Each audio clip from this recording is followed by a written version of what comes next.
షాద్ నగర్ వైపు ఉన్న మన స్వర్గసీమ వెంచర్లో ప్లాట్లు కొన్న వాళ్ళంతా సంతోషంగా ఉన్నారు. ఒక్కసారి విజిట్ చేయండి. పొద్దున 5:30కి హాస్పిటల్కి వస్తే ఆయన ఇంటికి వెళ్ళేసరికి 11:30. రోజుకి మినిమం 120 మంది పేషెంట్స్ ని ఓపీలో చూస్తూ 10 to 20 యావరేజ్ గా మాట్లాడుతున్నాను. సర్జరీస్ చేయడం ఆయన ప్రత్యేకత. None other than doctor Mohan Vamsi garu ఉన్నారు మనతో ఇవాళ సూపర్ డాక్టర్ సిరీస్ తో. సార్ నమస్తే. ఎలా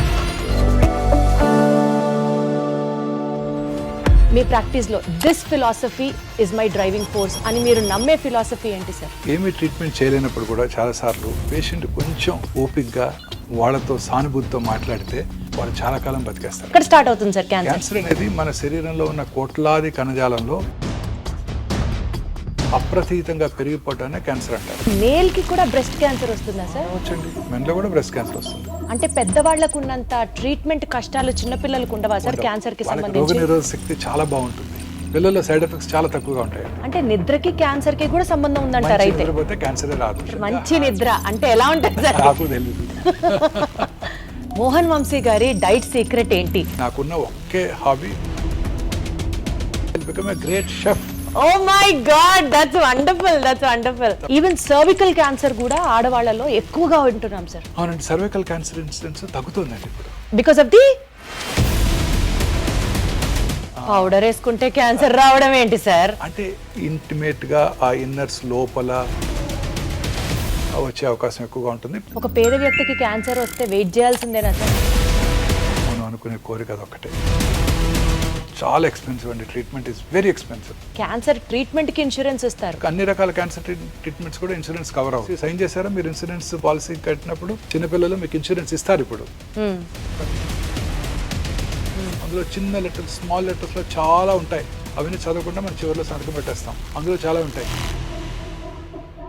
తెలియక సైన్ చేసి తీసుకుంటూ ఉంటారు. సరే, ఎస్పెషల్లీ విమెన్ లో ఇన్నర్ వేర్ ఉండడం వల్ల కానీ బ్రెస్ట్ క్యాన్సర్ రావడానికి ఆస్కారం ఎక్కువ ఉంది. లేదు మేడం, దానికి దీనికి సంబంధం లేదు. Not at all. మీ డ్రీమ్ ఏంటి sir? I achieved everything whatever I wanted. Paediatric hospital కట్టాలని ఒక కోరిక. Any kid walking into this hospital should get free treatment. ఇది ఒకటే కోరిక.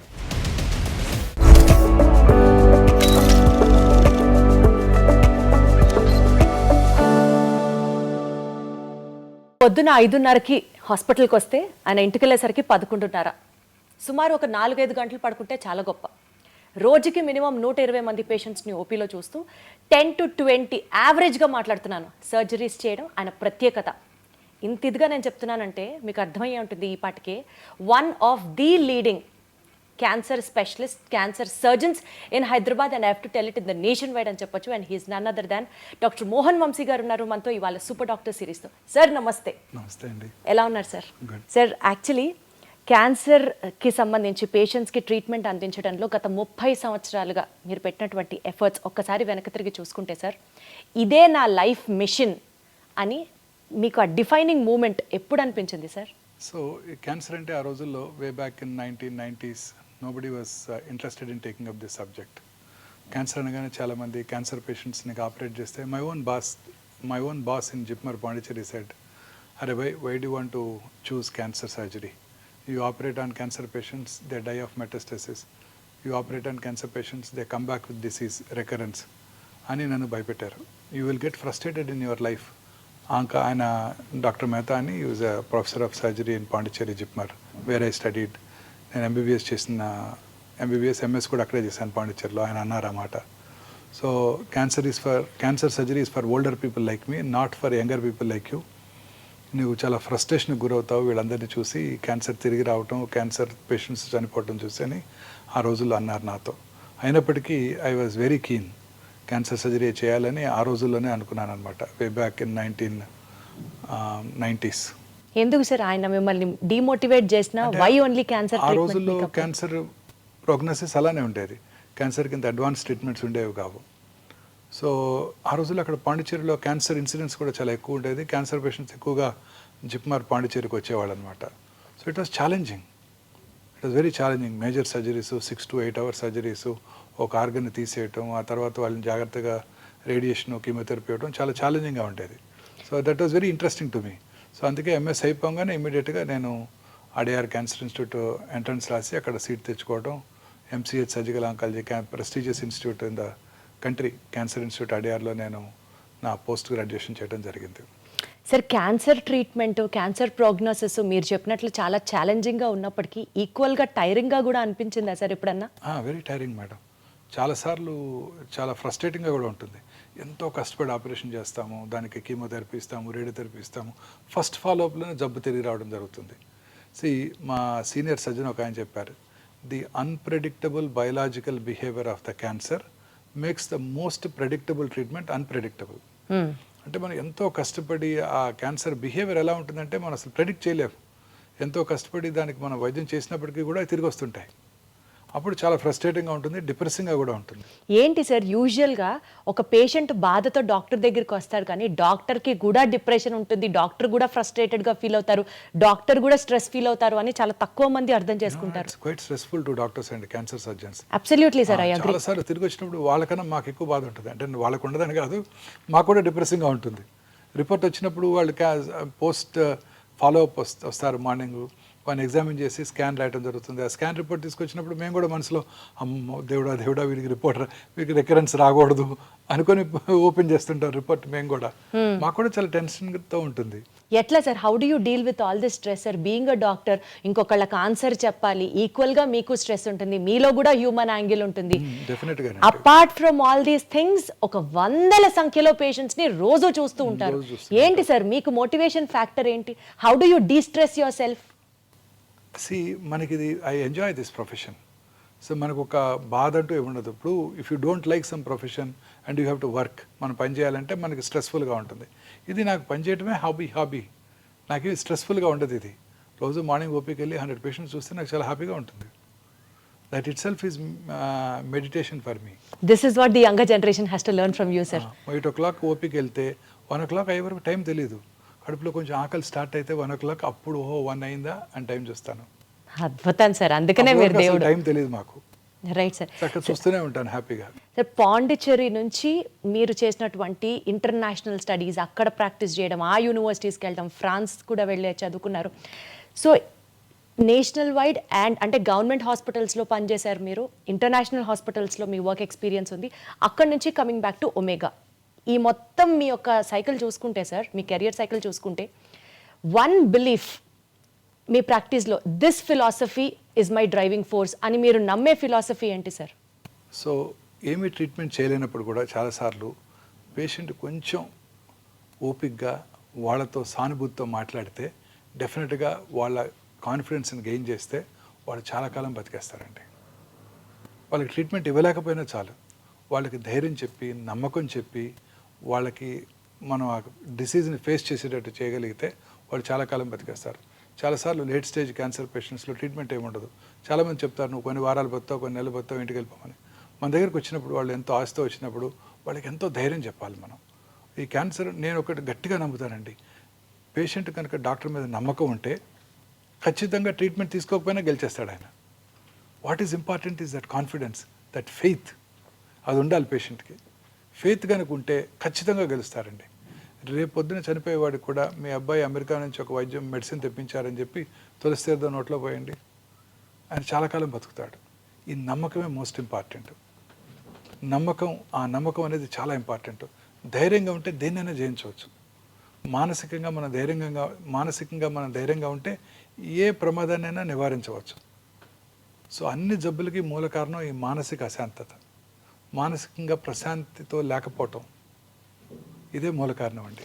అందుకనే సార్ మీరు సర్జరీ చేసిన పేషెంట్స్ని మీ హాస్పిటల్స్లో పొద్దున వెళ్ళి విజిట్ చేస్తారు, సాయంత్రం వెళ్ళి పలకరిస్తారు, ఖచ్చితంగా డాక్టర్ గారు వచ్చి మాతో మాట్లాడతారు, అదే మాకు ధైర్యం అని చెప్తూ ఉంటారు అందరూ. చాలా మంది చెప్తారు ఈ మాట.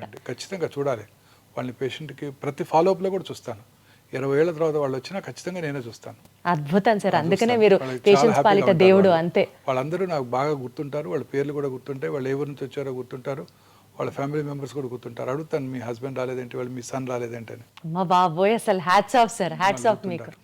సార్ ఇన్ని లక్షల మంది పేషెంట్ స్టోరీస్లో one patient story which is still ringing in your mind, and అసలు ఆ పేషెంట్ కోసం మీరు చాలా కష్టపడ్డారు, ఎఫర్ట్స్ పెట్టారు, అండ్ యూ మేడ్ ఇట్ అని చెప్తే ఏ ఎక్స్పీరియన్స్ మీ కెరియర్లో షేర్ చేసుకుంటారు? చాలా మంది పేషెంట్స్ ఉంటారండి అలా.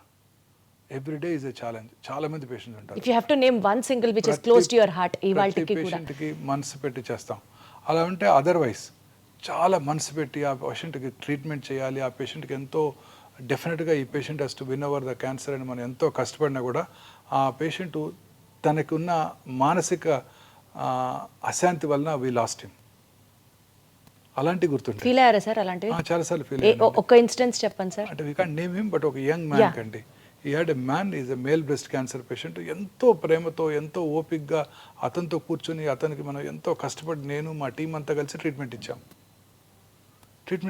చాలా వరకు గెలిచారు. కొన్నాళ్ళ తర్వాత కొంచెం రికరెంట్ స్టార్ట్ అయింది. అప్పుడు he became very tense. He became I don't know, he had lot of mental disturbance.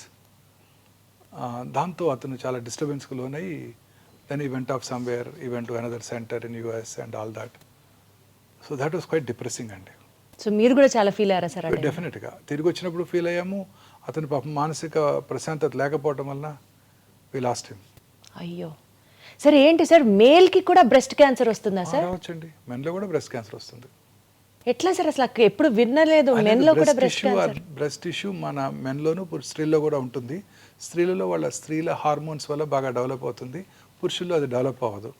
So పురుషుల్లో కూడా రావచ్చు బ్రెస్ట్ క్యాన్సర్. చాలాసార్లు నెగ్లెక్ట్ చేయబడుతుంది. పురుషుల్లో నాకెందుకు వస్తుందని అశ్రద్ధ చేస్తుంటారు, అందువల్ల అశ్రద్ధ చేయబడుతుంది. పురుషుల్లో ఫ్యాట్ టిష్యూ కూడా ఉండదు, అందువల్ల డైరెక్ట్గా మజిల్లోకి వెళ్ళిపోతుంది, తొందరగా లేట్ స్టేజ్కి పాకిపోతుంది. అయ్యో. సో అందుకే పురుషులు చాలా కేర్ఫుల్గా ఉండాలి. పురుషుల్లో కూడా రావచ్చు, స్త్రీలలో ఎక్కువ వస్తుంది, బట్ పురుషుల్లో కూడా రావచ్చు. పురుషుల్లో కూడా నిప్పుల కింద కానీ ఏరియాల కింద కానీ గడ్డ కనుక ఉన్నట్టయితే అశ్రద్ధ చేయకుండా వెంటనే డాక్టర్ దగ్గరికి చూపించుకోవాలి. సార్ నాకు ఇది ఒక బిగ్గెస్ట్ టేక్ అవే ఇవాళ మన ఇంటర్వ్యూకి. పురుషుల్లో కూడా బ్రెస్ట్ క్యాన్సర్ రావచ్చు. అమ్మ బాబోయ్, వస్తుంది, చాలా కామన్ గా చూస్తుంటాం. నెలకి 1-2 కేసులు ఖచ్చితంగా చూస్తుంటాను ఇప్పటికీ. బాబోయ్. సార్ అసలు క్యాన్సర్ గురించి మాట్లాడుకుందాం సార్. క్యాన్సర్ అనేది ఎక్కడ స్టార్ట్ అవుతుంది సార్? అసలు ఒక పేషెంట్ చాలా హెల్దీ లైఫ్ స్టైల్ ఫాలో అవుతాడు, ఫ్యామిలీ హిస్టరీలో అసలు జెనెటికల్గా క్యాన్సర్ వచ్చే సూచనలే కనిపించవు, బట్ స్టిల్ అతనికి క్యాన్సర్ రావచ్చా? ఎక్కడ స్టార్ట్ అవుతుంది సార్ క్యాన్సర్? క్యాన్సర్ అనేది మన శరీరంలో ఉన్న కోట్లాది కణజాలంలో ఏదో ఒక కణం అప్రతీతంగా పెరిగిపోవటాన్ని క్యాన్సర్ అంటారు. నార్మల్గా బాడీలో రెగ్యులేటరీ మెకానిజమ్స్ ఉంటాయి. ముక్కు ఈ సైజ్ దాకా వచ్చి ఆగిపోతుంది, చెవి ఇక్కడ దాకా పెరిగి ఆగిపోతుంది. క్యాన్సర్ ఆ రెగ్యులేటరీ మెకానిజమ్స్ దాటి పెరిగిపోతూ ఉంటుంది. ఒక సెల్ 2 సెల్స్ అవుతుంది, 2 4 అవుతాయి, 4 8 అవుతాయి, 8 16 అవుతాయి, అలా ఎక్స్పోనెన్షియల్గా పెరిగిపోతూ ఉంటుంది. పెరిగిపోవటమే కాకుండా పక్కన ఉన్న నార్మల్ కణజాలంలోకి ఇన్వేట్ చేస్తుంది, ఆక్రమించేస్తుంది. పక్కన బోన్ ఉన్నా కూడా తినేస్తుంది. పక్కనున్న రక్తనాళాల ద్వారా, లింఫ్ నాళాల ద్వారా శరీరంలో ఇతర భాగాలకు పాకిపోతుంటుంది. అది క్యాన్సర్ అంటే. Body cannot control it, body cannot regulate it. మన బాడీలో ఉన్న ఒక 22,000 ప్రోటాన్ కోడింగ్ జీన్స్ ఉంటాయి. అందులో ఒక 500 to 600 ఆన్కో జీన్స్ అంటే క్యాన్సర్ కారక జన్యుల్ని సైంటిస్టులు ఐడెంటిఫై చేశారు. ఈ 500-600 జీన్స్లో వచ్చే మ్యూటేషన్స్ కారణంగానే క్యాన్సర్ వస్తుంది అని ఇప్పుడు సైంటిస్టులు గట్టిగా నమ్ముతున్నారు కూడా. సో అందుకే ఇప్పుడు అన్ని రకాల క్యాన్సర్స్కి జెనెటిక్ ప్రొఫైలింగ్ చేస్తున్నారు.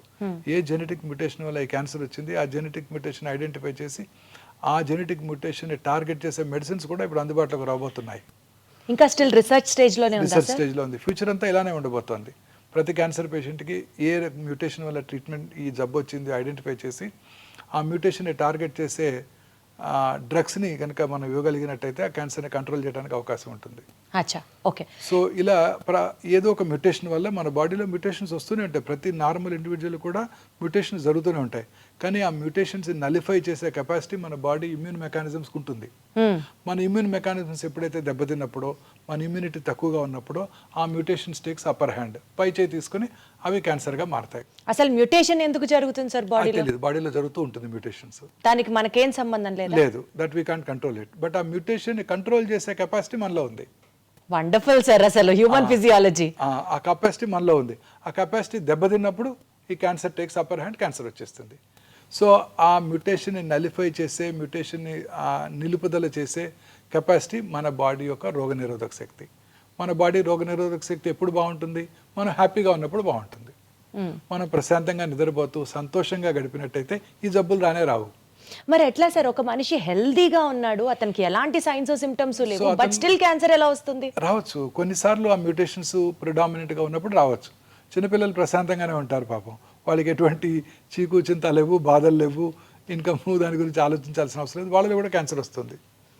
సార్ పెద్దవాళ్ళలో వచ్చే క్యాన్సర్కి చిన్నపిల్లల్లో వచ్చే క్యాన్సర్కి వ్యత్యాసం ఏంటి సార్? చిన్నపిల్లల్లో ఎన్ని రకాల క్యాన్సర్లు ఉన్నాయి? చిన్నపిల్లల్లో జనరల్గా హిమటలాజికల్ అంటే బ్లడ్ సంబంధ క్యాన్సర్సు, నర్వస్ సిస్టమ్కు సంబంధించిన క్యాన్సర్సు, అలాగే సాఫ్ట్ టిష్యూస్ మజిల్స్లోను, అలాగే రిట్రోపెరిటోనియం, కిడ్నీ ట్యూమర్సు, న్యూరోబ్లాస్టోమర్స్ వస్తుంటాయి. పిల్లల్లో వచ్చే ట్యూమర్స్ జనరల్గా 100కు 80-90 మంది క్యూర్ అవుతాయి. క్యూర్ అయిపోతాయా సార్? పిల్లల్లో వచ్చే ట్యూమర్స్ క్యూర్ అయిపోతాయి. అండ్ పిల్లలు ట్రీట్మెంట్ కూడా బాగా విత్స్టాండ్ చేయగలరు. చాలాసార్లు అనుకుంటాం పెద్దవాళ్ళే కీమోథెరపీ తట్టుకోలేరు, పిల్లలు ఏం తట్టుకుంటారని. పిల్లలు చక్కగా తట్టుకుంటారు. వాళ్ళు ఆడుతూ పాడుతూ కీమోథెరపీ తీసుకుని వెళ్ళిపోతుంటారు, చక్కగా చదువుకుంటూ ఉంటారు కూడా హాస్పిటల్లోనే. అంటే పెద్దవాళ్ళకు ఉన్నంత ట్రీట్మెంట్ కష్టాలు చిన్నపిల్లలకు ఉండవా సార్ క్యాన్సర్ కి వాళ్ళకి సంబంధించి? రోగనిరోధక శక్తి చాలా బాగుంటుంది. వాళ్ళు చక్కగా రికవర్ అవుతారు. వాళ్ళు ట్రీట్మెంట్ యొక్క సైడ్ ఎఫెక్ట్స్ బాగా తక్కువగా ఉంటాయి వాళ్ళలో, వాటిని కూడా బాగా ఫేస్ చేయగలరు వాళ్ళు. పిల్లల్లో సైడ్ ఎఫెక్ట్స్ చాలా తక్కువగా ఉంటాయండి. Nice sir. సార్ ఇప్పుడు పెద్దవాళ్ళలో క్యాన్సర్ రావడానికి మీరు అన్నట్లుగా జెనెటిక్ మ్యుటేషన్ అన్నది అది అప్పర్ హ్యాండ్ ప్లే చేస్తుంది, అర్థమైంది సార్ నాకు. అది కాకుండా ఇప్పుడు మనము డైట్ రిలేటెడ్ అని చెప్పాలా, లేకపోతే smoking life style habit related అని చెప్పాలా, వైరస్ రిలేటెడ్ అని చెప్పాలా, లేకపోతే ఫైనల్లీ ఫ్యామిలీ హిస్టరీలో ఉంది కాబట్టి వీళ్ళకి కూడా వచ్చేస్తుంది అని చెప్పాలా? How do you have to see the? అన్ని చెప్పొచ్చండి. మన బాడీలో 2 రకాల కారణాలు ఉన్నాయండి క్యాన్సర్ అవడానికి. ఒకటి జెనెటిక్ ప్రిడిస్పోజిషన్, అది మనం ఏం చేయలేము. BRCA1 BRCA2 మ్యూటేషన్ అంటారు, వినే ఉంటారు. మిస్ యాంజెలినా జోలీ వారి తల్లి గారికి ట్రిపుల్-నెగటివ్ బ్రెస్ట్ క్యాన్సర్ ఉన్నట్టయితే వారు కూడా 2011లోనే ఆ టెస్ట్ చేయించుకున్నారు. వారికి ఆ మ్యూటేషన్ వారిలో ఉంది కాబట్టి వారు క్యాన్సర్ రాకముందే 2 బ్రెస్ట్లు 2 ఓవరీలు తీయించేసుకున్నారు.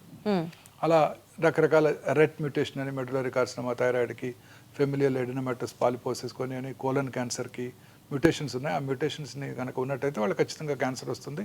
ఆ మ్యూటేషన్ ఐడెంటిఫై చేసి క్యాన్సర్ రాకుండా ముందుగానే సర్జరీ కూడా చేసే ఫెసిలిటీ ఉంది వాళ్ళందరికీ. ఇవి జెనెటిక్ మ్యూటేషన్స్. ఇవి కాక ఎన్విరాన్మెంటల్ ఫ్యాక్టర్స్. ఎన్విరాన్మెంటల్ ఫ్యాక్టర్స్లో ఇవి మీరు చెప్పినవన్నీ, లైఫ్ స్టైలు, అందులో ఇంక్లూడింగ్ ఫుడ్, దురలవాట్లు, తర్వాత మన చుట్టూ ఉండే ప్లాస్టిక్స్, ఎన్విరాన్మెంటల్ పొల్యూషను, ఇవన్నీ దోహదం చేస్తాయి క్యాన్సర్ రావడానికి. సో ఉదాహరణకి లైఫ్ స్టైల్ తీసుకున్నట్టయితే ముఖ్యంగా దురలవాట్లు. స్మోకర్స్లో మనందరికీ తెలుసు ఎటువంటి క్యాన్సర్స్ వస్తాయో. స్మోకింగ్ చేసిన ఫ్యూ సెకండ్స్లోనే ఆ స్మోక్లో ఉన్న, టొబాకోలో ఉన్న 400 కార్సినోజన్స్ అంటే క్యాన్సర్ కారక పదార్థాలు మన బ్లడ్లోకి వెళ్ళి బాడీలో అన్ని భాగాల్లోనూ క్యాన్సర్ కలగజేస్తాయి. ఆల్కహాల్ తీసుకునే వాళ్ళలో కూడా క్యాన్సర్ వచ్చే అవకాశాలు ఎక్కువగా ఉంటాయి. ఈ రెండే కాకుండా ఇంకా మిగతా దూరాలవాట్ల వల్ల కూడా అనేక రకాల క్యాన్సర్స్ వస్తున్నాయి.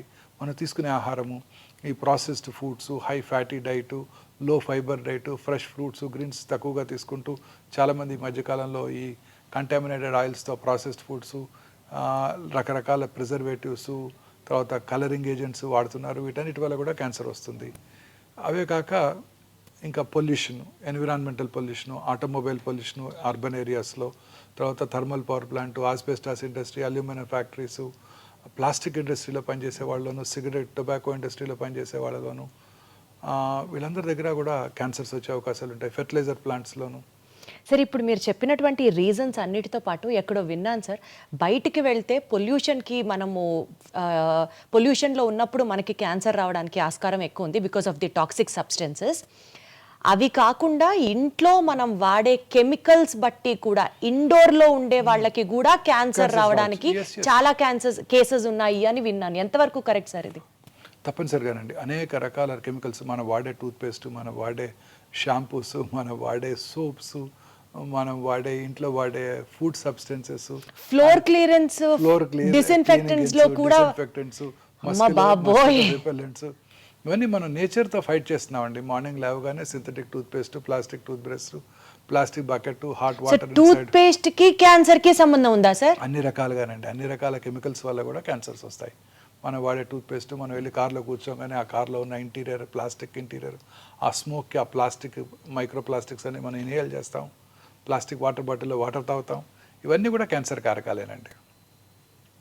సరే అసలు ఏ తీసుకున్నా అదే. చాలాసార్లు నేను ఇవన్నీ చెప్పినప్పుడు ప్రజలు అంటుంటారు, మరి ఏం తిని బతకాలి, ఏం తాగి బతకాలని. అసలు మనిషికి ప్లాస్టిక్ కి ఎంత క్లోజ్ అటాచ్మెంట్ ఉంది సార్. ప్లాస్టిక్ లేని లైఫ్ ఊహించుకోవడం కూడా ఇంపాసిబుల్ అనిపిస్తుంది. చూడండి, మీరు పాత సినిమాలు చూసినట్టయితే, పాత ఇంగ్లీష్ సినిమాలు 30-40 years 50 years బ్యాక్ కూడా ఇంగ్లీష్ సినిమాలు చూస్తే, వాళ్ళు మార్కెట్కి వెళ్ళినప్పుడు వాళ్ళు they never carrying plastic bags, they were carrying only paper bags. వాళ్ళు పేపర్ బ్యాగ్స్ ఇలా క్యారీ చేయ కదా, ఇలా పట్టుకొని తీసుకొస్తుంటారు అందులో మూవీస్లో. చూడండి, 50 years బ్యాకే అక్కడ అవేర్నెస్ స్టార్ట్ అయింది. మనం ఇంకా కూడా ప్లాస్టిక్సే వాడుతున్నాం. సార్ ఫుడ్ గ్రేడ్ ప్లాస్టిక్స్ అంటున్నాం కదా సార్. ఆ ప్లాస్టిక్స్ చాలా మంచివి అని కదా సార్ వాడతారు. అలానే లేదండి, సింగిల్ యూజ్ ప్లాస్టిక్స్ అన్ని డేంజరస్ ఏనండి. బయోడిగ్రేడబుల్ ప్లాస్టిక్స్ అంటున్నాము. ఇంకా రాలేదు, ఇంకా వస్తాయంట అవి. చూడండి ఇప్పుడు కూడా మనం ఇప్పుడు మా సూపర్ మార్కెట్కి వెళ్తే మనకి ఇప్పుడు కూడా ప్లాస్టిక్ కంటైనర్తో ప్లాస్టిక్ బ్యాగ్తోనే మనకి ఇస్తున్నారు. అట్లీస్ట్ మనం ప్లాస్టిక్ బ్యాగ్ తీసుకెళ్ళినా సార్ సూపర్ బజార్స్ లో ఇచ్చేటువంటి ఆ గ్రాసరీస్ అన్ని ప్లాస్టిక్ లోనే ఫాయిల్ అయి ఉంటాయి కదా సార్. ఫాయిల్ అయి ఉంటాయి. ఇప్పుడు ఇవన్నీ స్లోగా అవన్నీ అవాయిడ్ చేయగలుగుతున్నాం కదండి. ఇప్పుడు చూడండి కొత్తగా చాలాసార్లు సూపర్ మార్కెట్లో ఈ కవర్స్ వేస్తున్నారు, మనం ఇలా క్యారీ చేసి తీసుకురావాల్సి వస్తుంది ఇప్పుడు. సో లైఫ్ స్టైల్లో ప్లాస్టిక్ ని దూరంగా పెడితే క్యాన్సర్ ని నివారించవచ్చు అట్లీస్ట్. ఎస్ డెఫినెట్గానండి. బట్ అది చాలా కష్టం. అది మన ఎంటైర్ మీరు అన్నట్టు మనతో పాటు ఆ ప్లాస్టిక్ కంప్లీట్గా మమేకం అయిపోయింది సార్, మనలో ఉంది కదా సార్. కరెక్ట్ వర్డ్ వాడారు. ఎస్ సార్ ఒక మాట చెప్పండి, ఇవాళ రోజుల్లో సెల్ ఫోన్ ని చూడకుండా ఉండేవాళ్ళు అసలు లేరు. క్లోజ్ అఫినిటీ, ప్లాస్టిక్ ఎట్లా అయిపోయిందో సెల్ కూడా మన ఆత్మ అయిపోయింది.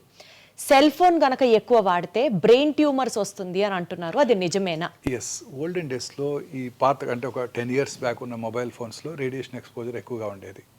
ఇప్పుడున్న కొత్త ఫోన్స్లో ఆ రేడియేషన్ ఎక్స్పోజర్ లేదండి. దీనివల్ల బ్రెయిన్ ట్యూమర్స్ వచ్చే అవకాశాలు చాలా తక్కువ. ఇంతకుముందు ఉన్న ఫోన్స్ ఒక 10-15 years back cell phone start అయినప్పుడు వచ్చిన ఫోన్స్లో అది ఉండేది.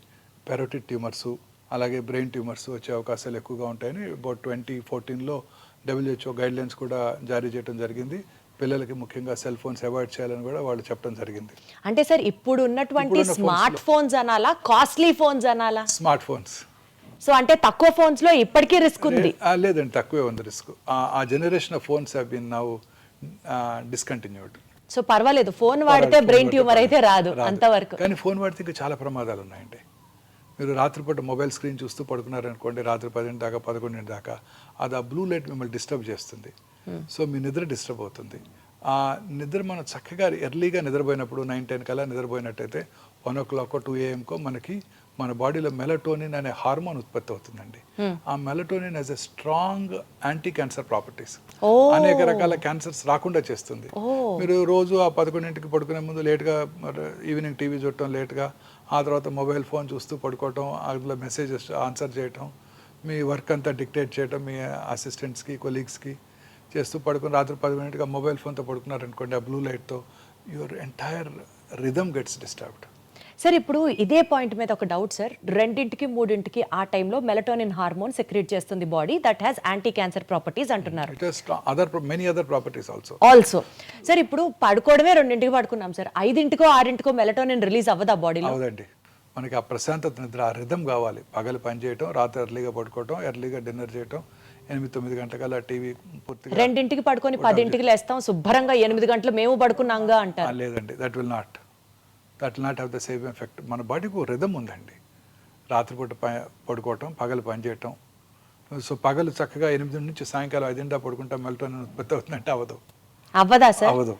సో ఈ రాత్రిపూట పనిచేసే వాళ్ళందరిలో కూడా క్యాన్సర్ వచ్చే అవకాశాలు ఎక్కువగా ఉంటాయి. క్యాన్సరే కాదు, blood pressure, coronary artery disease వచ్చే అవకాశాలు కూడా ఎక్కువగా ఉంటాయి.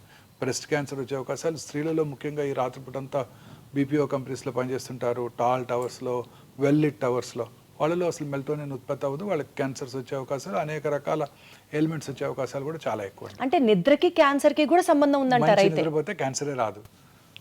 సంతోషం, మంచి నిద్ర అంటే ఎలా ఉంటుంది సార్? ఈ జనరేషన్ అడిగే క్వశ్చన్ అది. నాకు తెలీదు, నేను పడుకునే సరి 11:30 అయిపోతుంది. క్యాన్సర్ ని చూసే డాక్టర్ కే నిద్ర లేదు 4-5 hours అంటే ఎట్లా సార్ మరి? బట్ స్టిల్ ఆ 4-5 hours మీరు సాటిస్ఫాక్షన్ తో, కంటెంట్మెంట్ తో పడుకుంటారు. సో మీ నిద్రకు అసలు ప్రైస్లెస్. లేదండి, అందులో కూడా కాల్స్ వస్తాయి, పేషెంట్స్ ఫోన్ చేసేస్తుంటారు. మీరు ఆన్సర్ చేస్తారా సార్? అర్ధరాత్రి కూడా చేస్తాను. అర్ధరాత్రి కూడా చేస్తారా సార్? ఆ ఫోన్ స్పెషల్గా హాస్పిటల్ ఫోన్ ఉంటుంది, రాత్రిపూట కాల్ వచ్చిందంటే ఖచ్చితంగా కాల్ చేస్తాను. మరి ఎట్లా సార్ మీకు నిద్ర ఎట్లా? మాకు అలవాటు అయిపోయిందండి. సర్జన్స్ అంతా అంతే, ఫోన్ తీసుకోవడం వెంటనే పడుకుంటాం మేము, మాకు ఆ ప్రాబ్లం లేదు. ఓకే సార్, ఇప్పుడు యూజువల్గా అంటూ ఉంటారు కదా, అన్నం తిన్న తర్వాత ఆర్ ఏ మీల్ తీసుకున్న తర్వాత అన్న డెజర్ట్ తినడం అనేది ఒక లైఫ్ స్టైల్, కొత్తగా వచ్చినటువంటి ఒక habit, and people are addicted to it. ఆ మాటలో మాట్లాడితే ఆర్టిఫిషియల్ స్వీట్నర్స్ లైక్ ఆస్పర్టమ్ కానివ్వండి, సుక్రలేస్ కానివ్వండి, ఇలాంటి ఆర్టిఫిషియల్ స్వీటనర్స్ వల్ల క్యాన్సర్ వస్తుంది అన్నది నిజమా లేకపోతే అబద్ధమా? నిజమే. అనేక రకాల ఎలిమెంట్స్ ఇంక్లూడింగ్ కిడ్నీ ఎలిమెంట్స్ కూడా ఈ ఆర్టిఫిషియల్ స్వీట్నర్స్ వస్తుంటాయి. నేను చాలా సార్లు నా ప్రోగ్రామ్స్లో చెప్పాను, అన్ని రకాల ఆర్టిఫిషియల్ స్వీట్నర్స్ అండ్ షుగర్ కూడా తగ్గించేయాల్సిందే. షుగర్ కి డైరెక్ట్ గా క్యాన్సర్ కి రిఫైన్డ్ షుగర్ అనేక రకాల ఎలిమెంట్స్ కారణం అండి. సో దాని బదులు ఫ్రూట్స్ లో ఉండే షుగర్ ద్వారా మనకు ఆ కార్బోహైడ్రేట్ రిక్వైర్మెంట్ వస్తే చాలా బాగుంటుంది. ఈ complex carbohydrates are far superior to the simple sugars. ఇప్పుడు ప్లెయిన్ రైస్ ఉందనుకోండి, ఇట్స్ ఎ సింపుల్ షుగర్. దాన్ని ఫెర్మెంట్ చేసుకుని ఇడ్లీ దోశలాగా తిన్నాం అనుకోండి, it's a complex carbohydrate. So complex carbohydrates వలన ఆ షుగర్ స్పైక్స్ ఉండవండి. సో గ్లూకోజ్ స్పైక్స్ ఉండవు, ఇన్సులిన్ రెసిస్టెన్స్ డెవలప్ అవ్వదు. సో వాళ్ళు అన్ని రకాల ఎలిమెంట్స్ వచ్చే అవకాశాలు కూడా తక్కువగా ఉంటాయి. సో ఈ simple sugars are dangerous. The plain white refined sugar with మైదాతో చేసే స్వీట్స్ ఉంటాయి చూడండి, అవి చాలా డేంజరస్. అన్ని రకాల ఎలిమెంట్స్కి అవి కారణం అండి. సౌత్ ఇండియన్ ఫుడ్లోను, నార్త్ ఇండియన్ ఫుడ్లో కూడా, ముఖ్యంగా ఇండియన్ ఫుడ్లోనే ఎక్కువ చూస్తుంటాం. అందుకే ఇండియాలో ఉన్నంతమంది డయాబెటిక్స్ ప్రపంచంలో ఎక్కడా లేరు. సో ఈ simple sugars are dangerous. Fruit sugars, complex sugars are safe. So fermented idli తిన్నాం అనుకోండి, అదే రైస్తో మనం ఇడ్లీ తయారు చేసుకున్నాం అనుకోండి, దట్ ఈస్ సేఫ్. అదే రైస్తో దోశ చేసుకున్నాం, fermented food, they are safe. కానీ సార్ మనం అవాయిడ్ చేయండి అని చెప్పడం యాజ్ అ డాక్టర్ మీరు చెప్తారు, బట్ ఆన్ ప్రాక్టికల్ నోటు ఏదో ఒక రోజు, ఈ రోజు ఫ్రెండ్ పిలిచాడనో, మరుసటి రోజు ఆఫీస్లో పార్టీ అనో, ఫ్యామిలీ ఫంక్షన్ అనో ఏదన్నా కావచ్చు కదా, తినాల్సి వచ్చింది sir. Then how do we plan our lifestyle sir? అసలు తిననే కూడదంటారా? అలా ఒకటిసారి 2 సార్లు తింటే ఏం ప్రాబ్లం లేదండి. మితంగా తీసుకుంటే ఏదైనా మంచిదే, ఎక్కువగా తీసుకోకూడదు. మన లైఫ్ స్టైల్ మనం పూర్తిగా ఒక మంచి లైఫ్ స్టైల్లో ఉండాలంటే equally good amount of protein, good amount of carbohydrate, preferably unprocessed foods, natural sugars, natural ఫుడ్స్తో మనం అది చూసుకోవాల్సి ఉంటుంది. డైటరీ దీనికి అలవాటు పడిపోవాలి మనం. Morning good amount of fruits, తర్వాత some amount of nuts. Fruits కూడా ఒకేసారి ఫ్రూట్సే తినకూడదు, వాటితో పాటు కొంచెం నట్స్, కార్బోహైడ్రేట్ తీసుకుంటే షుగర్ స్పైక్స్ తగ్గిపోతాయి అన్నమాట. తర్వాత మనం తీసుకునే మధ్యాహ్నం మీల్లో కూడా ఐసీఎంఆర్ గైడ్లైన్స్ వచ్చేసాయి. 56% of our ailments are due to food consumption. Ailments itself are due to food consumption sir. Like for example if you have to explain. అన్ని రకాల ఎయిల్మెంట్స్ కి ఫుడే కారణం అండి. సో మన ఫుడ్ అంటే ఎట్లా సార్, ఎట్లా ఫుడ్ ఇంటేక్ ఎయిల్మెంట్స్ కి ఎట్లా? అన్ని రకాల అంటే ఏ ఎయిల్మెంట్ అయినా కూడానండి, మనకు ఉదాహరణ కర్నరీ ఆర్టరీ డిసీజ్ కానివ్వండి, మన ఇంప్రూవ్డ్ సెర్బ్రోవాస్కులర్ యాక్సిడెంట్స్ కానివ్వండి, అల్జీమర్స్ డిసీజ్ కానివ్వండి, అన్నిటికీ కూడాను మనం తీసుకునే ఆహారమే ముఖ్యమండి. మనం చక్కగా ఫ్రెష్ ఫ్రూట్స్, వెజిటబుల్స్ ఎక్కువగా తీసుకుంటూ, ప్రాసెస్ ఫుడ్స్, రెడ్ మీట్ అవి తక్కువగా తీసుకుంటూ, హెల్దీ ఫుడ్ అంటే ఫుడ్స్ అవి రెగ్యులర్గా కన్జ్యూమ్ చేస్తూ, గ్రీన్స్ అవి ఎక్కువగా తీసుకుంటూ, రెగ్యులర్గా ఎక్సర్సైజ్ చేస్తూ, దురలవాట్లకు దూరంగా ఉంటూ, లీన్ బాడీ మాస్ మెయింటైన్ చేస్తే అన్ని రకాల ఎలిమెంట్స్కి దూరంగా ఉండొచ్చు. మోహన్ వంశీ గారి డైట్ సీక్రెట్ ఏంటి, ఫిట్నెస్ సీక్రెట్ ఏంటి అంటే ఏం చెప్తారు సార్? మీరు ఏం తింటారు సార్ చెప్పండి? నేను ఐఎమ్ నాట్ అంటే ఐఎమ్ ఏ ఫుడీ అండి. నాకున్న ఒకే హాబీ ఫుడ్ తింటమే. నాకున్న ఒకే హాబీ, నాకు ఇంకే హాబీ లేదు. సార్ ఏ యాంగిల్లో మీరు ఫుడ్ అని చెప్పాలి సార్, చెప్పండి. మీరు మూవీకి వెళ్ళాలని కోరుకుండదు, టూర్ చేయాలని కోరుకుండదు, యూరోప్ వెళ్ళాలని కోరుకుండదు, ఒక ఫుట్బాల్ మ్యాచ్ చూడాలనో, క్రికెట్ మ్యాచ్ చూడాలని కోరుకుంటుంది. My mind will be rotating around food if I'm not concentrating and seeing patients or reading or something like that. TV చూస్తే ఓన్లీ ఫుడ్ ప్రోగ్రామ్సే చూస్తాను, ఇంకేం చూడను. If at all I watch yes, sir. TV, what does your healthy diet consist of? That's what we are more interested to know. I watch TV, I watch only food programs. నేను retire అయినాక I will become a great chef. Oh my God, that's wonderful. That's wonderful. తప్పనిసరిగా నేను వండుతారా sir అయితే? చేస్తానండి. ఏం చేస్తారు sir బాగా? ఏమైనా చేస్తాను, అన్ని చేస్తాను. అమ్మో బాబోయ్. రిటైర్ అయినాక I will become a great chef అండి. Sir, you have to host a party and we would all come and taste your items, sir. Then definitely for sure. But otherwise, sir, taking on a serious note, what does your diet consist of? Morning fruits, nuts తీసుకుంటానండి, కొంత curd కూడా తీసుకుంటాను. Plain కర్డా sir? Plain curd. Lunch టైంలో జనరల్గా ఒక పుల్కా or కొంచెం రైస్ విత్ దాల్ ఖచ్చితంగా ఉంటుంది. I'm vegetarian for past 32 years. So దాల్ ఖచ్చితంగా ఉంటుంది. వెజిటబుల్స్, అన్ని రకాల వెజిటబుల్స్ తీసుకుంటానండి. Evening some amount 1 or 2 helpings of fruits తీసుకుంటాను. నైట్ ఎర్లీగా డిన్నర్ చేసేస్తాను 7 కల్లా. 7 దాటాక ఇంకా అసలు జనరల్గా ఏం తినకుండా ఉండడానికి ప్రయత్నిస్తాను. బట్ జనరల్గా ఐ సక్సీడ్. అర్లీగా ఇంటికి వెళ్తే తినాలనిపిస్తుంది, లేకపోతే 11కి వెళ్తే తినాలనిపించదు. ఇంకా పడుకుని నిద్రపోతాం కదా. ఖచ్చితంగా ఈ టైమ్స్ ఖచ్చితంగా నేను స్ట్రిక్ట్గా అదే టైంలో ఫుడ్ తీసుకుంటాను. మీరు వర్కౌట్ చేస్తారా సార్? అంటే జనరల్గా కొంచెం రోజుకు ఒక 10-15 minutes. నేను ఈ హాస్పిటల్లో రౌండ్స్ చేస్తానండి. మార్నింగ్ అదే రౌండ్స్ మీ వాకింగ్? అదే వాకింగ్. జనరల్గా 8,000 steps చేసేస్తాను మార్నింగ్. మీరు అది ఫాలో అవుతారా సార్? 8,000 steps, 10,000 సుమారుగా steps? అంత అయిపోతుందండి. 8,000 steps అయిపోతాయి. మార్నింగ్ 8th floor నుంచి రౌండ్ స్టార్ట్ చేస్తే ఖచ్చితంగా అన్ని ఫ్లోర్స్ తిరుగుతాను. తర్వాత ఓపీలో కూడా నడిచే ఓపీ చూస్తుంటాను అంతా, ఓకే. 4 rooms లో. అందువల్ల ఆ స్టెప్స్ సరిపోతాయి. సో ఏదో ఒక బేసిక్ ఫిజికల్ యాక్టివిటీ అయినా ప్రతి ఒక్కరికి ఉండాలి. ఉండాలి డెఫినెట్గా. Right. Sitting is smoking, new smoking, movement is medicine. ఎంత బాగుంది సార్, ఎంత రిథమిక్ గా రైమింగ్ గా ఉంది. Sitting is new smoking, movement is medicine. Movement is medicine. ఇప్పుడు అందరూ కూడా ఈ 24 అవర్స్ 18 అవర్స్ పనిచేస్తున్నారు. చాలామంది కూర్చొని పనిచేస్తుంటారు సిస్టమ్స్ ముందు. వాళ్ళందరికీ చాలా రకాల ఎలిమెంట్స్ వస్తుంటాయి. వాళ్ళందరికీ షార్ట్ వాక్స్, ప్రతి హాఫ్ అన్ అవర్కి ఒక 5 minutes వాక్ చేయటం, నుంచొని పని చేయటం, అవి కనుక అలవాటు చేసుకుంటే చాలా ఎలిమెంట్స్ తగ్గిపోతాయండి. బట్ సార్ వాకింగ్ చేస్తే నిజంగా మీరు నాకు 8,000 స్టెప్స్ అన్నారని అడుగుతున్నా, 10,000 అడుగులు వేస్తే క్యాన్సర్ కి దూరం అని మనం యూజువలీ చూస్తూ ఉంటాం articles. Is it true sir? కంటే ఎంతో కొంత వాకింగ్ చేస్తున్న వాళ్ళండి ఎప్పుడు మూమెంట్ ఉంటూనే ఉండాలి. క్యాన్సర్ కి హెల్ప్ అవుతుందా సార్? అన్ని రకాల వాకింగ్ కి క్యాన్సర్ కి కనెక్షన్ ఉందా సార్? ఖచ్చితంగా. ఇప్పుడు కొత్తగా ఇంకొక అధ్యయనం చూశాను. అదేంటంటే బ్రెస్ట్ క్యాన్సర్ పేషెంట్స్లో పోస్ట్ ట్రీట్మెంట్ తర్వాత వాళ్ళు రెగ్యులర్గా ఫిజికల్లీ ఫిట్గా ఉన్నట్టయితే, రెగ్యులర్గా ఎక్సర్సైజ్ చేస్తుంటే క్యాన్సర్ తిరిగి వచ్చే అవకాశాలు కూడా తగ్గిపోతాయి అంటున్నారు. Okay okay okay okay sir, అసలు క్యాన్సర్లో ఎన్ని రకాలు ఉంటాయి సార్? ఆ అన్ని రకాల క్యాన్సర్స్ని మనం ముందరగానే ఐడెంటిఫై చేయొచ్చా సార్? క్యాన్సర్ అంటే మనం అనుకున్నట్టు ఏదో కణజాల నుంచి క్యాన్సర్ రావచ్చండి.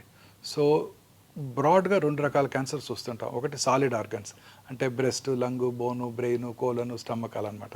రెండోది హిమటలాజికల్ అంటే బ్లడ్ సంబంధ క్యాన్సర్స్. బ్లడ్ బాడీ అంతా ఉంటుంది కదండి. ఇవన్నీ జనరల్గా బోన్ మ్యారోలో తయారయ్యి బ్లడ్ క్యాన్సర్స్ ద్వారా మనకు మేనిఫెస్ట్ చేస్తాయి. సో ఈ 2 రకాల క్యాన్సర్స్ డిఫరెంట్గా ఉంటాయి అనమాట. ఈ సాలిడ్ ట్యూమర్స్కి ట్రీట్మెంట్ వేరుగా ఉంటుంది, హిమటలాజికల్ మెలిగ్నెన్సీస్కి ట్రీట్మెంట్ వేరుగా ఉంటుంది. హిమటలాజికల్ మెలిగ్నెన్సీ జనరల్గా కీమోథెరపీ, టార్గెటెడ్ థెరపీస్, ఇమ్యూనోథెరపీస్ ఉంటాయి. సాలిడ్ ట్యూమర్స్కి సర్జరీ, రేడియేషన్, కీమోథెరపీ అవి ఉంటుంటాయి అనమాట. సో ఈ క్యాన్సర్స్ అన్నీ కూడాను డిఫరెంట్ స్పెషలిస్ట్ వీటిని హ్యాండిల్ చేస్తుంటారు క్యాన్సర్కి. సో క్యాన్సర్ యొక్క బిహేవియర్ అనేది ట్యూమర్ యొక్క గ్రేడ్ని బట్టి ఆధారపడి ఉంటుంది. చాలామందికి ఒకే రకమైన క్యాన్సర్. ఒకసారి నాకు ఒక పేషెంట్ వచ్చారు, ఒక 20 years బ్యాక్ నేనే ఆ పేషెంట్కి బ్రెస్ట్ క్యాన్సర్ సర్జరీ చేశాను. అప్పుడు సర్జరీ అయిపోయిన వెంటనే అది అప్పుడు oestrogen receptor, progesterone receptor positive breast cancer. Surgery అయిన వెంటనే వాళ్ళకి కొంచెం లోకల్ రేడియేషన్ ఇవ్వడం జరిగింది. ఆ రోజుల్లో చిన్న టెక్నాలజీ తక్కువగా ఉండేది, పెద్ద కాస్ట్లీ ట్రీట్మెంట్ ఉండేది కాదు. ఆ తర్వాత చిన్న ట్యాబ్లెట్ తీసుకున్నారు, 16 ఏళ్ళు 17 ఏళ్ళు బ్రతికేశారు. 17 ఏళ్ళ తర్వాత రెండో బ్రెస్ట్లో క్యాన్సర్ వచ్చింది. ఈసారి cancer estrogen receptor, progesterone receptor negative cancer. అంటే హార్మోన్ థెరపీకి లొంగదని అర్థం, అగ్రెసివ్ ట్యూమర్ అని అర్థం. తర్వాత HER2 న్యూ రిసెప్టర్ అని ఇంకోటి ఉంటుంది, అది టార్గెటెడ్ థెరపీ, అది పాజిటివ్ వచ్చింది. సో ఈసారి సర్జరీ తర్వాత ఎక్స్పెన్సివ్ రేడియేషన్ ఇవ్వాల్సి వచ్చింది. లెఫ్ట్ సైడెడ్ క్యాన్సరు, కొంచెం స్పెషలైజ్డ్ రేడియేషన్, హార్ట్ను ప్రొటెక్ట్ చేయడానికి ఆ టార్గెటెడ్ థెరపీకి లక్షలు ఖర్చు అయింది. అయినా కానీ ఒక 2 yearsలో తిరిగి వచ్చేసింది. మళ్ళీ తిరిగి వచ్చింది. సో అప్పుడు పేషెంట్ నన్ను అడిగారు, అప్పుడేమో జస్ట్ ఒక 40-50,000 రూపీస్తో ట్రీట్మెంటే అయిపోయింది, 17 ఏళ్ళు హ్యాపీగా ఉన్నాను, ఇప్పుడు 40-50 lakhs ఖర్చు పెట్టాను, అయినా కానీ 2 yearsలో తిరిగి వచ్చింది డాక్టర్ గారు అని అడిగారు నన్ను. సో ప్రతి క్యాన్సర్ యొక్క బిహేవియర్ వేరుగా ఉంటుంది. So cancer behaviour is more important. Cancer grade అంటే tumour grade, tumour how aggressive the tumour is అనేది మనకి చాలా ఇంపార్టెంట్. ఎట్లా తెలుస్తుంది సార్? అది there are test for that. Every క్యాన్సర్కి ఏ రకమైన క్యాన్సర్స్ అగ్రెసివ్గా బిహేవ్ చేస్తే దానికి కావాల్సిన మార్కర్స్ ఉన్నాయి. ఉదాహరణకి breast cancer torrs, HER2 new receptor, proliferative index, అలా అన్ని క్యాన్సర్స్కి మార్కర్స్ ఉంటాయి. అట్లా కొన్ని క్యాన్సర్స్ అగ్రెసివ్గా బిహేవ్ చేస్తాయి, కొన్ని స్లోగా పెరుగుతూ ఉంటాయి. స్లోగా పెరిగే క్యాన్సర్ లేట్ స్టేజ్లో ఉన్నా చాలా కాలం బ్రతికేస్తారు. అగ్రెసివ్గా ఉండే క్యాన్సర్స్ ఎర్లీ స్టేజ్లో వచ్చినా తిరిగి వచ్చే అవకాశాలు ఎక్కువగా ఉంటాయి. జనరల్గా అది అగ్రెసివా నాన్ అగ్రెసివా అని కూడా టెస్ట్లో మనకు తెలుస్తుందా sir? Yes, very correct, true, very true, తెలిసిపోతుంది. wow. సో జనరల్గా చిన్న వయసులో వచ్చే క్యాన్సర్స్ అంటే 20 to 40 years మధ్యలో వచ్చే క్యాన్సర్స్ అగ్రెసివ్గా ఉంటాయి, ఎక్సెప్ట్ థైరాయిడ్. పెద్ద వయసులో వచ్చే క్యాన్సర్ స్లోగా పెరుగుతాయి. థైరాయిడ్ క్యాన్సర్ కాదు కదా సార్? Except thyroid. థైరాయిడ్లో కూడా క్యాన్సర్స్ వస్తాయండి, వెరీ కామన్. థైరాయిడ్ క్యాన్సర్స్ ఒక్కటే చిన్న వయసులో వస్తే స్లోగా పెరుగుతాయి, పెద్ద వయసులో వస్తే ఫాస్ట్గా పెరుగుతాయి. మిగతా అన్ని క్యాన్సర్స్ జనరల్గా ఎల్డర్లీ ఏజ్లో వచ్చినప్పుడు స్లోగా పెరుగుతాయి, చిన్న వయసులో 20 to 40 మధ్యలో వచ్చినప్పుడు ఫాస్ట్గా పెరుగుతాయి. అంటే యూజువల్గా ఇప్పుడు ఈ థైరాయిడ్ హార్మోన్ ఇంబ్యాలెన్స్ అనేది ఎక్కువ వింటూ ఉంటాం కదా సార్, థైరాయిడ్, PCOD, PCOS ఇట్లా చెప్తూ ఉంటారు కదా sir. So thyroid deficiency or hyperactiveness of thyroid gland might also lead to cancer. లేదండి, అది వేరు, టోటలీ వేరు. ఇది ఫిజియలాజికల్. థైరాయిడ్ చాలామంది నాకు చెప్తుంటారు నాకు థైరాయిడ్ ఉందని. థైరాయిడ్ అందరికీ ఉంటుంది, కొన్నిసార్లు ఎక్కువ పనిచేస్తుంది, హైపర్ ఫంక్షనింగ్ వేరు అన్నట్టు, కొన్నిసార్లు అసలు పనిచేయదు. నడి వయసులో చాలామంది లేడీస్లో ఈ ప్రాబ్లం చూస్తుంటాం, హైపోథైరాయిడిజం అంటాం. సో అది వేరు, అది టోటలీ డిఫరెంట్. థైరాయిడ్ గ్లాండ్లో క్యాన్సర్ రావటం వేరు. థైరాయిడ్ గ్లాండ్ యొక్క ఫంక్షన్కి క్యాన్సర్కి సంబంధం లేదు మేడం. థైరాయిడ్ గ్లాండ్లో నార్మల్ ఫంక్షనింగ్ థైరాయిడ్లో కూడా చిన్న లంప రావటం, లోవర్ పార్ట్ ఆఫ్ ద నెక్లో ఎక్కడ లంప్ వచ్చినా ఇమీడియట్గా అశ్రద్ధ చేయకుండా మనం పరీక్ష చేయించుకోవాలి ఎవరైనా సరే. సార్ ఇందాక మీరు అన్నట్లుగా జీన్ మ్యూటేషన్ టెస్ట్ అని అన్నారు చూడండి, అంటే ఫ్యూచర్ లో పలానా వ్యక్తికి క్యాన్సర్ వస్తుందా అని కూడా మనం ముందుగానే టెస్ట్ చేసుకొని చేయొచ్చా సార్? ఏజ్ నుంచి చేయొచ్చు అది? మొన్న మధ్య Zerodha CEO mister Nikhil Kamath mister bill gates తో పాడ్కాస్ట్ చేశారు. అప్పుడు ఆయన అడిగారు మా యంగ్ ఆంటర్ప్రినర్స్కి మీరు ఇచ్చే సలహా ఏంటి, వారి హెల్త్ ఎలా మెయింటైన్ చేసుకోవాలని. ఆయన ఏమన్నారు, నేను రెగ్యులర్గా స్క్రీనింగ్ చేసుకుంటాను, ఎవ్రీ ఇయర్ టెస్టులు చేయించుకుంటాను, రొటీన్ టెస్ట్ అన్ని రకాల టెస్టులు చేయించుకుంటాను, అండ్ వైటమిన్స్ రెగ్యులర్గా తీసుకుంటున్నాను because there is no downside. రీసెంట్గా ఒక టెస్ట్ వచ్చింది, ఈ టెస్ట్ కనుక చేయించుకున్నట్టయితే నెక్స్ట్ ఫ్యూ ఇయర్స్లో క్యాన్సర్ వచ్చేది లేనిది నేను ముందే తెలుసుకోవచ్చు. ఈ CT scan, PET CT scan, PET MR పట్టుకోకముందే నేను ఈ కొత్త టెస్టులు క్యాన్సర్ రావడానికి ముందుగా పసిగట్టేస్తాయి. ఆ టెస్ట్ కూడా నేను రెగ్యులర్ చేయించుకుంటున్నాను. అమెరికాలో insurance companies cover that. I don't no, it's an expensive test. ఇండియాలో మీ ఇన్సూరెన్స్ కంపెనీస్ కవర్ చేస్తాయో లేవో నాకు తెలియదు అని కూడా ఆయన అన్నారు. అదే అడగబోతున్నాను. ఆ టెస్ట్ ఇప్పుడు మనకి హైదరాబాద్లో అందుబాటులోకి వచ్చింది. మనకి ఒమేగాలో చేస్తారా సార్ ఆ టెస్ట్? చేస్తారు, ఇదే లాంజివిటీ లాంజ్లో చేస్తాం. అదేంటంటే సింపుల్ బక్కల్ స్మియర్ తీసుకొని ఆ ఎగ్జోమ్ స్టడీ అంటారు. ఇందాక మనం డిస్కస్ చేసాము, ఒక 400 to 500 ఆంకోజీన్స్ ఉన్నాయి. ఈ ఆంకోజీన్స్లో వచ్చే మ్యూటేషన్ వల్లే క్యాన్సర్ వస్తుంది. ఈ మ్యూటేషన్స్ని ట్రిగర్ చేసేది ఎగ్జోమ్స్. ఓకే, ఎగ్జోమ్స్. ఆ ఎగ్జోమ్స్ని మనం అనలైజ్ చేసి క్యాన్సర్ రావటాన్ని ముందుగా పసిగట్టేయచ్చు. ఓకే. సో అంటే ఫర్ ఎగ్జాంపుల్ ఈ పర్టికులర్ ఇండివిజువల్కి కోలన్ క్యాన్సర్ వస్తుంది అని కనుక మనం ప్రెడిక్ట్ చేసినట్టయితే ఆ పర్టికులర్ ఇండివిజువల్కి డైటరీ హెల్ప్, అంటే బాగా గ్రీన్స్ వెజిటబుల్స్ ఎక్కువగా తీసుకుంటూ, ప్రాసెస్ మీట్ తక్కువగా తీసుకుంటూ, ఆల్కహాల్ తీసుకున్నట్టయితే అవి మానిపించేసి, ఎందుకంటే alcohol increases the risk of colon cancer. తర్వాత కిమో ప్రొఫైలాక్సిస్ ఉంది. ఆస్పిరిన్, మనం బ్లడ్ థిన్నర్స్ వాడుతుంటాం, మీరు వినే ఉంటారు, ఆస్పిరిన్, లో డోస్ ఆస్పిరిన్. ఆ లో డోస్ ఆస్పిరిన్ తీసుకునే వాళ్ళలో కోలన్ క్యాన్సర్ వచ్చే అవకాశాలు తక్కువగా ఉంటాయి. సో ఆయనకి ఆస్పిరిన్ ఇవ్వటం, నెలకు ఒకసారి ఫీకల్ అక్కల్ బ్లడ్ టెస్ట్ చేయించుకోవటం, అవసరమైతే బ్లడ్ ఉన్నట్టయితే సిగ్మాడోస్కోపీ, కొలనోస్కోపీ చేసి ఏమైనా పాలిప్స్ ఉన్నట్టయితే ఆ పాలిప్స్ రావడంతోనే వాటిని తీసివేయడం ద్వారా క్యాన్సర్ రావటాన్ని నివారించవచ్చు. నివారించవచ్చా సార్? ఆర్ లేట్ చేయొచ్చా? నివారించవచ్చు. అద్భుతం, అద్భుతం అసలు. లేదా చిన్నగా క్యాన్సర్ ప్రీ క్యాన్సరస్ ఫేజ్లో ఉండగానే దాన్ని పట్టుకొని దాన్ని సర్జరీ కనుక చేసేస్తే మనం క్యాన్సర్ రాకుండా నివారించిన వాళ్ళం అవుతాం. అద్భుతం సార్. అలా ఉదాహరణకు ఒక స్త్రీకి బ్రెస్ట్ క్యాన్సర్ వస్తుందని ప్రెడిక్ట్ చేసామనుకోండి, రెగ్యులర్గా చెక్ చేసుకుంటూ ఉంటారు. వారు ఎలా పరీక్ష చేసుకోవాలో వారికి నేర్పిస్తాం. స్త్రీకి వారు పరీక్ష చేసుకున్నట్టయితే వారి యొక్క బ్రెస్ట్ మీద వారికి అవగాహన పెరిగి ఆ బ్రెస్ట్లో వచ్చే చిన్న చిన్న మార్పులను కూడా గ్రహించి డాక్టర్ నోటీస్కి తీసుకురావడం జరుగుతుంది. రెగ్యులర్గా అల్ట్రాసౌండ్ చేసుకోవటం, అవసరమైతే సంవత్సరానికి మ్యామోగ్రఫీ చేసుకోవటం, ఇంకా మధ్యలో డౌట్ ఉన్నట్టయితే MRI పరీక్ష చేసుకోవటం, ఇంకా అవసరమైతే PET MR చేసుకోవటం ద్వారా క్యాన్సర్ ప్రీ క్యాన్సరస్ ఫేజ్లో ఉండగానే, లేకపోతే క్యాన్సర్ చిన్నగా సబ్ సెంటీమీటర్, 1 సెంటీమీటర్గా తక్కువగా ఉండగానే దాన్ని పట్టుకొని సర్జరీ చేసి తీసేస్తే క్యూర్ చేసేయగలుగుతాం. Excellent sir. సార్ ఏమంటారు సార్, ఆ టెస్ట్ ని ముందుగానే క్యాన్సర్ ఉందా లేదా, రావచ్చా లేదా? సింపుల్ ప్రెడిక్టివ్ క్యాన్సర్ స్క్రీనింగ్ అండి, ప్రెడిక్టివ్ టెస్ట్ అన్నమాట. ముందుగానే సింపుల్ బక్కల్ స్మియర్ తీసుకుంటాం. సార్ చాలా ఎక్స్పెన్సివ్ సార్ ఆ test? It cost about 1 lakh అండి. మరి అది నార్మల్ కామన్ పర్సన్ కి కూడా అందుబాటులో ఉండాలంటే ఎట్లా సార్? టైం పడుతుంది. ఏ టెస్ట్ అయినా మీకు తెలుసు కదా, ఇనిషియల్గా దానికి ఉంటుంది, తర్వాత దాన్ని స్లోగా నెంబర్ ఆఫ్ కంపెనీస్ డెవలప్ చేసిన కొలది కాస్ట్ తగ్గిపోతుంది. సో ప్రస్తుతం ఇవాళ రోజున చేయించుకోవాలి 86,000 to 1 lakh ఉందండి. ముందుగానే ప్రెడిక్ట్ చేయవచ్చు. ముందుగానే ప్రెడిక్ట్ చేయొచ్చు. ఇప్పుడు cancer treatment has become prohibitively expensive అండి.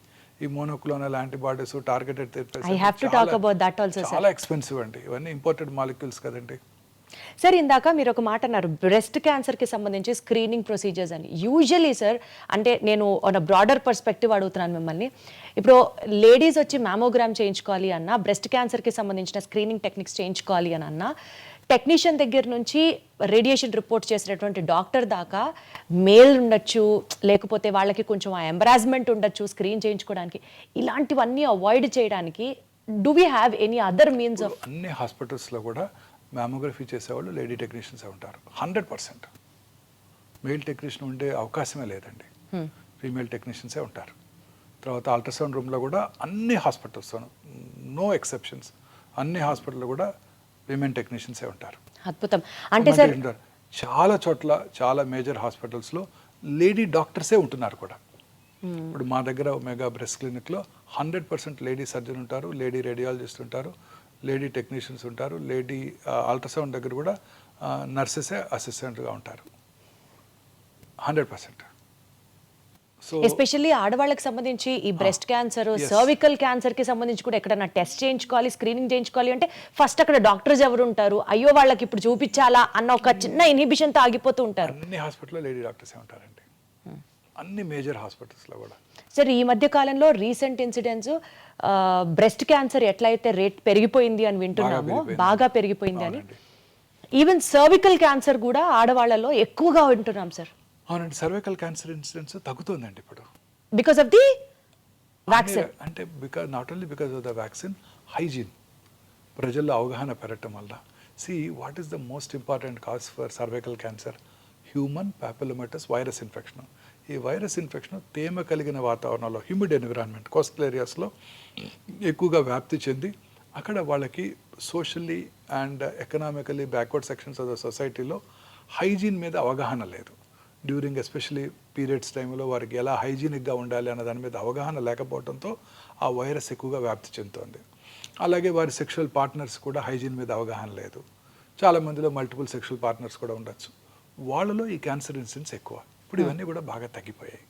హైజీన్ మీద అందరికీ అవగాహన ఏర్పడింది. స్కూళ్ళలోనే పీరియడ్స్ టైంలో ఎటువంటి హైజీనిక్గా ఎలా ఉండాలో నేర్పుతున్నారు. శానిటరీ నాప్కిన్స్ అందుబాటులోకి వస్తున్నాయి అందరికీ కూడా. సో ఈ క్యాన్సర్ ఇన్సిడెంట్స్ బాగా తగ్గిపోయింది. సర్వికల్ క్యాన్సర్ కి సంబంధించిన వ్యాక్సిన్ 4 years నుంచి ఇవ్వచ్చు అంట కదా సార్ పిల్లలకి? 10 years నుంచి ఇవ్వాలి. ఇప్పుడు మొన్న ఈ మధ్య లాస్ట్ ఇయర్ బడ్జెట్లోనే మిసెస్ నిర్మలా సీతారామన్ అనౌన్స్ చేశారు, మొత్తం భారతదేశంలోని అందరి పిల్లలకి కూడా ఇక నుంచి ఫ్రీగా ఈ సంవత్సరం నుంచి వ్యాక్సిన్ అందజేయడం జరుగుతుంది. యూనివర్సల్ ఇమ్యునైజేషన్ ప్రోగ్రాంలో మిగతా వ్యాక్సిన్స్తో పాటు దీన్ని కూడా ఇంక్లూడ్ చేశారు. ఈ వ్యాక్సిన్ ఇప్పుడు ఇండియాలో మ్యానుఫ్యాక్చర్ చేస్తున్నారు, అందువల్ల కాస్ట్ తగ్గిపోయింది. And government of India proposes to deliver this vaccine to all children. This is only for cervical cancer అండి. ఈ వ్యాక్సిన్ కనుక తీసుకుంటే ప్రైమరీగా ఈ క్యాన్సర్ రాకుండా చేసుకోవచ్చు అండి. సార్ అసలు ఏదన్నా ఒక వ్యాక్సిన్ ఉండి అది ఏ క్యాన్సర్ రాకుండా ఉంటే బాగుండు. అలాంటి ఏదన్నా ఇన్వెన్షన్ దొరికితే బాగుండు sir. I know, but we don't know the cause for cancer yet. ప్రపంచంలో అన్నిటికన్నా ఈ ఒక్క డిసీజ్ మీద ఎక్కువ రీసెర్చ్ జరుగుతుంది. ఈవెన్ కరోనా ఉన్నప్పుడు కూడా కరోనా మీద కూడా అంత రీసెర్చ్ జరగలేదు, ఓన్లీ క్యాన్సర్ మీదే రీసెర్చ్ జరుగుతూ ఉండేది. ఇప్పటికి కూడా we couldn't achieve breakthrough, but breakthrough వచ్చేస్తుందండి. క్యాన్సర్ ఖచ్చితంగా మనం క్యూర్ కనుక్కుంటాం. క్యాన్సర్ని ప్రివెంట్ చేయలేమేమో కానీ క్యాన్సర్ని ఖచ్చితంగా కనుక్కుంటాం. ఇప్పుడు మనం చెప్పిన ఈ ప్రెడిక్టివ్ టెస్ట్ వల్ల క్యాన్సర్ రావటాన్ని కూడా తగ్గించవచ్చు. అది మాత్రం అద్భుతం. కాకపోతే అది అందరికీ అందుబాటులోకి రావాలి, వచ్చేస్తుంది. ఆ తర్వాత అందుబాటులోకి వస్తుంది. తర్వాత క్యాన్సర్ కూడా ట్రీట్మెంట్ కూడా వచ్చేస్తుందండి. నెక్స్ట్ 10 to 15 yearsలో definitely will have a breakthrough. అనేక రకాల క్యాన్సర్స్కి ఇప్పుడే ఇమ్యూనోథెరపీ డ్రగ్స్ అందుబాటులోకి వచ్చాయి. లేట్ స్టేజ్ క్యాన్సర్స్లో కూడా చాలామంది ఎక్కువ కాలం బ్రతికేస్తున్నారు. కాకపోతే మీరు అన్నట్టు ఆ మోనోక్లోనల్ యాంటీబాడీస్, ఆ ఇమ్యూనోథెరపీస్ అవన్నీ కూడా ప్రొహిబిటివ్లీ ఎక్స్పెన్సివ్. ఇండియాలో తయారైనప్పుడు అవి చాలా ఎక్స్పెన్సివ్గా ఉంటాయి. Once we have to import చేసినప్పుడు చాలా ఎక్స్పెన్సివ్గా ఉంటాయి. ఇప్పుడు అవి పేటెంట్ లాస్ ఎక్స్పైర్ అయినాక ఇండియాలో తయారు చేసినప్పుడు ఇవన్నీ కూడా చాలా తక్కువ కాస్ట్లో మన ప్రజలకు అందుబాటులోకి వస్తాయి. సార్ ఇప్పుడు మీరు ఇంతమంది పేషెంట్స్ అని చూస్తున్నారు కదా, ఎక్స్పెన్సివ్ ట్రీట్మెంట్ అని మీరే చెప్తున్నారు కదా సార్. సో ఒక ఫ్యామిలీలో ఒక వ్యక్తికి క్యాన్సర్ వచ్చింది అని తెలిసిన వెంటనే ఫైనాన్షియల్గా వాళ్ళు ఎలా రెడీ అవుతారు సార్? ఆ టిప్స్ చెప్పండి. ప్రిపేర్డ్గా ఎలా, how do they face cancer? Rich patient కూడా పువర్ ఫ్యామిలీ అయిపోతారండి. ఒక్క మెంబర్ క్యాన్సర్ వచ్చిందంటే ఖచ్చితంగా వచ్చిన రోజు సూపర్ డీలక్స్ రూమ్లో ఉంటారు. చివర్లో ట్రీట్మెంట్ తీసుకున్నప్పుడు జనరల్ వార్డులో అడ్మిట్ అవుతారు. So this is the heart fact of cancer cancer treatment అండి. చాలా ఎక్స్పెన్సివ్ ట్రీట్మెంట్స్ అండి. Patients want best of the treatments. ఇప్పుడు మ్యామోగ్రఫీ మెషిన్ ఉంది. కన్వెన్షనల్ మ్యామోగ్రఫీ మెషిన్ కాస్ట్ 15 లక్షలు అయితే digital mammography 3D digital mammography machine cost 2 కోట్లు అండి. దాని యాన్యువల్ మెయింటెనెన్స్ కాంట్రాక్ట్ మళ్ళీ 40 లక్షలు ఉంటుందండి. రేడియోథెరపీ మెషిన్స్ ఉన్నాయనుకోండి, ఈ సైబర్ నైఫ్ మెషిన్ కానివ్వండి, ఏఐ పవర్డ్ రేడియోథెరపీ టెక్నాలజీ కానివ్వండి, $4 million, $5 million. వాటి యాన్యువల్ మెయింటెనెన్స్ కాంట్రాక్ట్ మళ్ళీ $700,000 ఉంటుందండి. ఒక పేద వ్యక్తికి క్యాన్సర్ వస్తే వెయిట్ చేయాల్సిందేనా సార్? ఇండియాలో మళ్ళీ డెవలప్ అయ్యి దాని గురించి ఎక్కువ మెడిసిన్స్ వచ్చే వాళ్ళంతా ఎక్స్పెన్సెస్ ఎలాగోలా తెచ్చి కష్టపడి ట్రీట్మెంట్ తీసుకుంటూ ఉంటారు. ప్రాణం మీద తీపితో అన్ని రకాల మెడిసిన్స్ కూడా ఎక్స్పెన్సివేనండి. ప్రతిదీ ఎక్స్పెన్సివే. రోబోటిక్ సర్జరీ చేయాలంటే డిస్పోజబుల్ ఇన్స్ట్రుమెంట్స్, డిస్పోజబుల్ ఎక్విప్మెంట్ అన్నీ కాస్ట్ పెరిగిపోతున్నాయండి. అన్ని రకాల మెడిసిన్స్ పేటెంట్ లాస్ వల్ల అన్ని చాలా ఎక్స్పెన్సివ్గా ఉంటున్నాయి. అన్ని రకాల ఇమ్యూనోథెరపీస్, టార్గెటెడ్ థెరపీస్ అన్నీ ఇంపోర్ట్ చేసుకునేవే. అలాగే PET CT scan, conventional PET CT స్కాన్లో రేడియేషన్ ఎక్స్పోజర్ ఎక్కువగా ఉంటుంది. Digital PET scan machine, conventional PET CT scan machine 5 to 6 crores అయినట్టయితే digital PET scan machine 14 to 18 crores అవుతుంది. On top of it annual maintenance contract సంవత్సరానికి అది పెరిగిపోతుంటుంది. And ఎన్నాళ్ళు వాడగలం each machine? Not more than 10 years.